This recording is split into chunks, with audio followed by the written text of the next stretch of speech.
छोटे से शहर में आयशा अपनी माँ के घर में रहती थी। वो 5 बहन भाइयों में से एक थी। उसकी 3 बहनें और एक भाई था। घर का माहौल मोहब्बत और अपनायत से भरा हुआ था। कुछ साल पहले उसकी शादी बिलाल से हुई थी। बिलाल एक मेहनती और जिम्मेदार इंसान था। शादी के कुछ अरसे बाद रोजगार के बेहतर मौके की वजह से वो दुबई चला गया। शुरू में दोनों को जुदाई बहुत मुश्किल लगी, मगर हालात के सामने मजबूर थे। एक दिन दुबई जाते वक्त बिलाल ने आयशा से कहा, आयशा, मुझे मालूम है तुम्हें छोड़कर जाना आसान नहीं, मगर मैं वादा करता हूँ कि एक दिन तुम्हें भी अपने पास बुला लूंगा। मुझे आप पर पूरा भरोसा है बिलाल। अल्लाह ने चाहा तो सब ठीक हो जाएगा। बिलाल के जाने के बाद आयशा अपनी माँ के घर रहने लगी। वक्त के साथ अल्लाह ने उन्हें 2 खूबसूरत बच्चे अता किए, एक बेटा बालाज और एक बेटी आयरा। आयशा की माँ बच्चों से बहुत प्यार करती थी। एक दिन मरियम खेलते खेलते अपनी नानी के पास आई।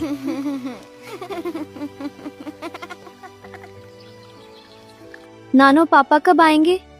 जल्द आएंगे बेटा, वो तुम सबके लिए बहुत मेहनत कर रहे हैं। दूसरी तरफ दुबई में बिलाल की जिंदगी आसान नहीं थी। वो एक कंपनी में सख्त मेहनत करता था।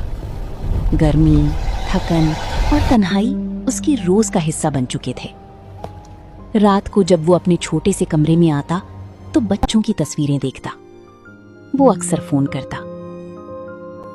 आयशा, बच्चे कैसे हैं? अल्लाह का शुक्र है, दोनों ठीक हैं। आज बलाज ने आपकी तरह ड्राइंग बनाई। ये सुनकर बिलाल के चेहरे पर मुस्कुराहट आ जाती। आयशा एक बहुत साबिर और वफादार बीवी थी। वो कभी बिलाल से कोई बड़ी फरमाइश नहीं करती थी। एक दिन बिलाल बहुत परेशान था और फोन पर जरा सख्त लहजे में बोल, आयशा, तुम नहीं समझ सकते यहाँ कितनी मुश्किल है। मुझे आप पर यकीन है बिलाल, आप जो भी कर रहे हैं हमारे लिए कर रहे हैं। उसकी बात सुनकर बिलाल को अपने रवैये पर शर्मिंदगी महसूस हुई। आयशा के दिल में एक ख्वाहिश थी। वो चाहती थी कि वो अपने शौहर के साथ दुबई में रहे, मगर उसे मालूम था कि वीजा और अखराजात बहुत ज्यादा हैं। एक दिन उसकी बहन ने पूछा, आयशा, तुम बिलाल के पास क्यों नहीं चली जाते? जब अल्लाह चाहेगा तब सब हो जाएगा। अभी बिलाल पर बोझ नहीं डालना चाहती। आयशा अपना ज्यादा वक्त बच्चों के साथ गुजारती थी। वो खेलने के साथ साथ उनको स्कूल का होमवर्क भी करवाती। वो उन्हें रोज सोने से पहले कहानियाँ सुनाती। एक दिन बालाज ने पूछा, पापा मेरे साथ क्रिकेट कब खेलेंगे? बहुत जल्द बेटा, जब आएंगे जरूर खेलेंगे। रात को जब सब सो जाते तो आयशा नमाज पढ़ती और दुआ करती। या अल्लाह, मेरे शौहर की रोजी में बरकत डाल दे, उनकी मुश्किल आसान कर दे। आमीन। दुबई में बिलाल भी एक ख्वाब देखता था। वो चाहता था कि एक दिन अपनी बीवी और बच्चों को अपने पास बुला ले। वो आहिस्ता आहिस्ता पैसे बचाने लगा। एक दिन उसने फोन पर आयशा से कहा, मैं कोशिश कर रहा हूँ, शायद अगले साल तुम सबको यहाँ बुला सकूं।